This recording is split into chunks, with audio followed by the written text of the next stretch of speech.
नमस्ते, मैं हूं आपके साथ जसप्रीत कौर।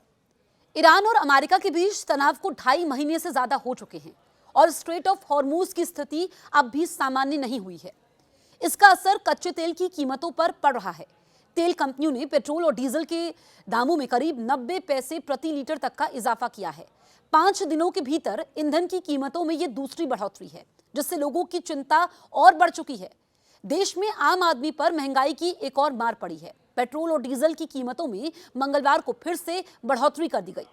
तेल कंपनियों ने पेट्रोल और डीजल दोनों के दाम में करीब 90 पैसे प्रति लीटर तक का इजाफा किया है। 5 दिनों के भीतर ईंधन की कीमतों में यह दूसरी बढ़ोतरी है, जिससे लोगों की चिंता और ज्यादा बढ़ चुकी है। पेट्रोल और डीजल की कीमतों में मंगलवार को फिर से बढ़ोतरी कर दी गई। इससे पहले पिछले शुक्रवार को भी पेट्रोल और डीजल के दाम में करीब 3 रुपए प्रति लीटर तक की बढ़ोतरी की गई थी। लगातार बढ़ती कीमतों का असर अब सीधे आम लोगों की जेब पर पड़ने लगा है। परिवहन खर्च बढ़ने से रोजमर्रा की चीजों के दाम भी बढ़ने की आशंका है। नई कीमतों के बाद राष्ट्रीय राजधानी दिल्ली में पेट्रोल 98 रुपए 64 पैसे प्रति लीटर और डीजल 91 रुपए 58 पैसे प्रति लीटर पहुंच चुका है। वहीं मुंबई की अगर हम बात करें तो पेट्रोल 107 रुपए 59 पैसे और डीजल 94 रुपए 8 पैसे प्रति लीटर बिक रहा है। कोलकाता में पेट्रोल की कीमत 109 रुपए 70 पैसे और डीजल 96 रुपए 7 पैसे प्रति लीटर दर्ज की गई है। चेन्नई की अगर हम बात करें तो पेट्रोल 104 रुपए 49 पैसे, डीजल 96 रुपए 11 पैसे प्रति लीटर हो गया है। एक्सपर्ट्स का कहना है कि अंतर्राष्ट्रीय बाजारों में कच्चे तेल की कीमतों और डॉलर के मुकाबले रुपए की स्थिति का असर घरेलू ईंधन कीमतों पर पड़ रहा है।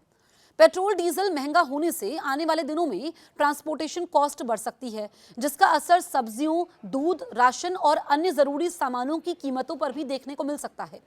हॉर्मूज की नाकेबंदी ने संकट को बढ़ा दिया है।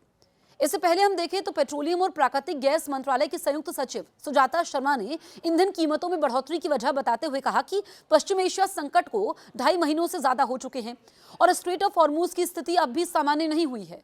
उन्होंने कहा कि अंतर्राष्ट्रीय बाजार में कच्चे तेल, नेचुरल गैस और एलपीजी की कीमतों में भारी उछाल आया है, जिसका असर भारत के क्रूड ऑयल, एलपीजी और नेचुरल गैस आयात पर भी पड़ा है। हालांकि सरकार ने लोगों को राहत देते हुए कहा कि देश में ईंधन सप्लाई की कोई कमी नहीं है।